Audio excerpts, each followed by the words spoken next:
أشهد أن لا إله إلا الله وحده لا شريك له وأشهد أن محمدا عبده ورسوله أما بعد فأعوذ بالله من الشيطان الرجيم بسم اللہ الرحمن الرحیم۔ سامعین و ناظرین کرام، السلام علیکم ورحمۃ اللہ وبرکاتہ۔ اوائل ستمبر 2024 تک تاریخ احمدیت کا سلسلہ وار بیان پر پروگرامز پیش کیے جا رہے تھے۔ اس سلسلہ میں سیدنا حضرت مرزا غلام احمد قادیانی، امام مہدی و مسیح موعود علیہ السلام کے بچپن، لڑکپن اور اوائل جوانی اور پھر جوانی کے حالات پر مختلف پروگرام پیش کیے گئے تھے، مگر اگست 2024 میں پاکستان میں احمدیت مخالف علماء جماعت احمدیہ کے خلاف 1974 میں ہونے والے فیصلہ کے سلسلہ میں گولڈن جوبلی منانے کے نام پر ختم نبوت کے مضمون کو بڑے غلط انداز میں پیش کرتے ہوئے لوگوں کو افراد جماعت کے قتل پر اکسا رہے تھے۔ ان حالات میں خاکسار نے یہ ضروری سمجھا کہ ختم نبوت کی اصل حقیقت پر چند ایک پروگرام پیش کیے جائیں۔ اس لیے تاریخ احمدیت کا سلسلہ وار بیان پر پروگرام کا تسلسل قائم نہ رکھا جا سکا۔ اس سلسلہ کا آخری پروگرام سیدنا حضرت مرزا غلام احمد قادیانی علیہ السلام کے قادیان سے سیالکوٹ جا کر سیالکوٹ عدالت کی ملازمت اختیار کرنے کے بارے میں پیش کیا گیا تھا، یہ کہ آپ علیہ السلام نے اپنے والد محترم کی کمال درجہ اطاعت میں اپنی طبیعت کے خلاف سیالکوٹ عدالت میں ملازمت اختیار کرنا قبول کر لیا، اور آخرکار 4 سال کے بعد آپ کے والد محترم نے آپ کو سیالکوٹ عدالت کی ملازمت سے استعفیٰ دے کر واپس آ جانے کی ہدایت دی۔ آپ علیہ السلام کے سیالکوٹ میں قیام میں بعض الہی حکمتوں کا ذکر بھی کیا جا چکا ہے۔ اس پروگرام کے ذریعہ تاریخ احمدیت کا سلسلہ وار بیان کے مضمون کو آگے بڑھایا جا رہا ہے۔ آپ علیہ السلام کے حالات زندگی سے آپ علیہ السلام کی صداقت کو جاننے میں مدد مل رہی ہے۔ سامعین و ناظرین کرام، خاکسار پروگرام کو آگے بڑھانے سے قبل اپنے احمدی احباب سے درخواست کرتا ہے کہ برائے مہربانی ان پروگرامز کو لائک کریں، دوسروں سے شیئر کریں اور عذرائے کرم اس چینل کو سبسکرائب کریں۔ جزاکم اللہ تعالی احسن الجزا۔ سامعین و ناظرین کرام، آپ علیہ السلام اپنے والد محترم کی ہدایت کے مطابق فوراً استعفیٰ دے کر سیالکوٹ سے قادیان کی طرف چل پڑے۔ تاریخ احمدیت جلد اول کے صفحہ 101 اور 102 کے حوالہ سے بیان کیا جا رہا ہے، یہ کہ حضرت مرزا غلام مرتضیٰ صاحب رحمہ اللہ تعالی نے جب حضور کو استعفیٰ دے کر واپس چلے آنے کا پیغام بھجوایا تو حضور کی والدہ ماجدہ سخت بیمار تھی۔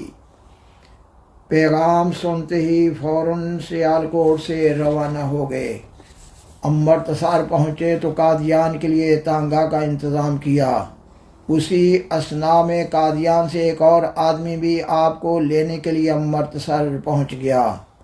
اس آدمی نے یکا بان سے کہا کہ یکا جلدی چلاؤ، کیونکہ ان کی حالت بہت نازک تھی۔ پھر تھوڑی دیر کے بعد کہنے لگا، بہت ہی نازک حالت تھی، جلدی کرو کہیں فوت نہ ہو گئی ہوں۔ آپ کو یہ سنتے ہی یقین ہو گیا کہ آپ کی والدہ ماجدہ کا انتقال ہو چکا ہے۔ چنانچہ قادیان پہنچے تو معلوم ہوا کہ آپ کی مشفق اور مہربان اور جان سے پیاری والدہ آپ سے ہمیشہ کے لیے جدا ہو چکی ہیں۔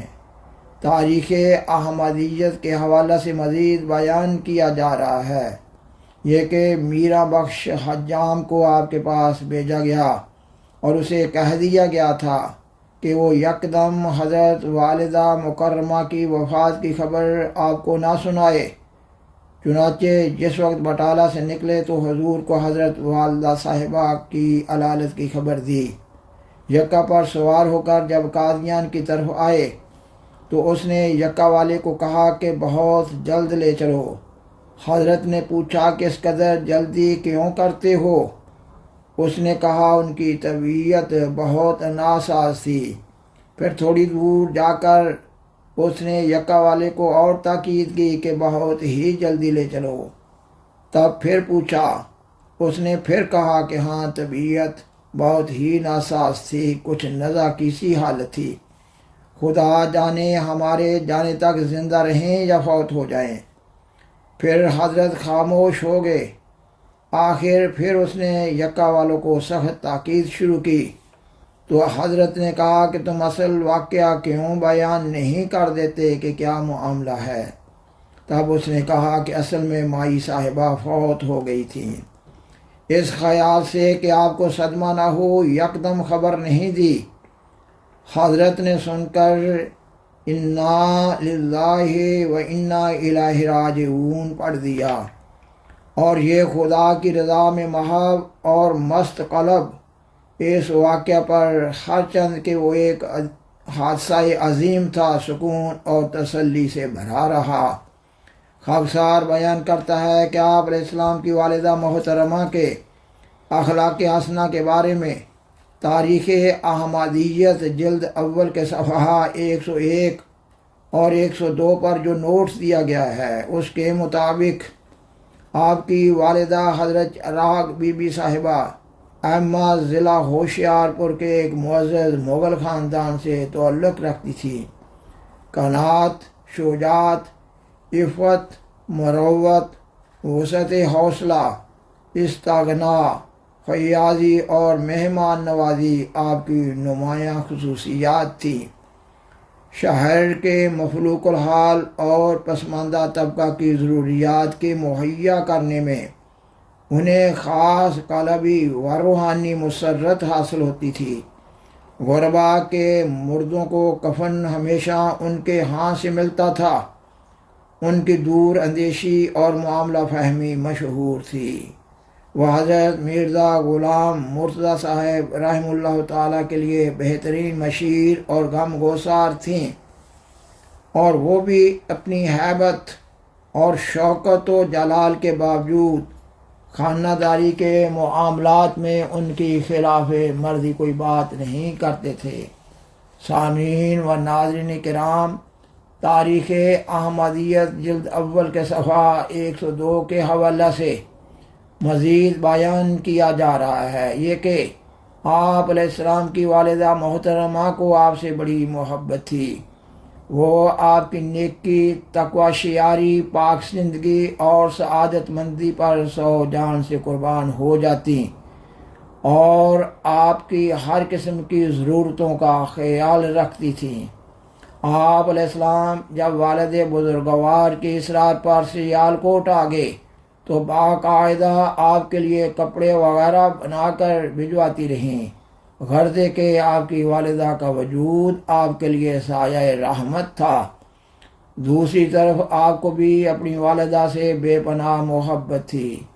جب کبھی آپ اپنی والدہ محترمہ کا ذکر فرماتے تو آپ کی آنکھوں سے آنسو رواں ہو جاتے تھے۔ وآخر دعوانا ان الحمد للہ رب العالمین، والسلام علیکم ورحمۃ اللہ وبرکاتہ۔ شکریہ۔